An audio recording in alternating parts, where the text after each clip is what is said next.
ଆପଣ ଏମିତି ବହୁତ ଜାଗା ଦେଖିଥିବେ କି ପ୍ରାୟ ବ୍ୟକ୍ତି ଥାଆନ୍ତି ଆପଣଙ୍କ ପାଖକୁ ଯେତେବେଳେ ଆସନ୍ତି ବସିଥାନ୍ତି ମାନେ ଅନ୍ୟ ଅନ୍ୟ ଲୋକଙ୍କ ବିଷୟରେ କହିଥାନ୍ତି କିଛି ବି କହିଥାନ୍ତି ଆଉ ଏ ପିଲାଟା ଏମିତି ସେମିତି ଭଲ ନୁହେଁ କିଛି ବି ଦେଖିଥିବେ କିଛି ସମୟ ପୂର୍ବରୁ ନହେଲେ ଆସନ୍ତାକାଲି ସେ ପିଲା ସାଙ୍ଗରେ ବୁଲୁଥାଏ ଖେଳୁଥାଏ ଆଉ ଯେତେବେଳେ ଆପଣଙ୍କ ପାଖକୁ ଆସିଥାନ୍ତି ତାହା ବିଷୟରେ ଖରାପ କହିଥାନ୍ତି। ମୁଁ ଗ୍ୟାରେଣ୍ଟି ଦେଇ କହୁଛି ସତ କଥା କହୁଛି ଏମିତିଆ ପିଲା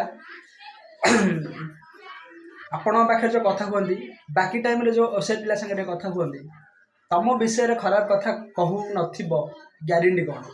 ତ ଏମିତିଆ ଲୋକଙ୍କ ସାଙ୍ଗରୁ ଦୂରେଇ ରୁହନ୍ତୁ ପ୍ଲିଜ୍, ଭଲ ହେବ। ଆଉ ଆଜି ସେକେଣ୍ଡ ଗୁରୁବାର ସମସ୍ତେ ମଜାମସ୍ତି କରନ୍ତୁ, ଏନ୍ଜୟ କରନ୍ତୁ। ଘରେ କିଏ ନାହିଁ, ଦିଦି ଗାଁ ପଳେଇଛନ୍ତି, ଭାଇ ଏକଲା ଅଛି ତ ବସି ବସି ବୋରିଂ ଲାଗିଲା ନା ମନକୁ ଟିକେ ଭାବିଲି ଆପଣଙ୍କ ସାଙ୍ଗରେ ଟିକେ କିଛି ଗୋଟେ ସେୟାର କରିବା। ତ ଜୟ ଜଗନ୍ନାଥ, ଭଲ ଥାନ୍ତୁ।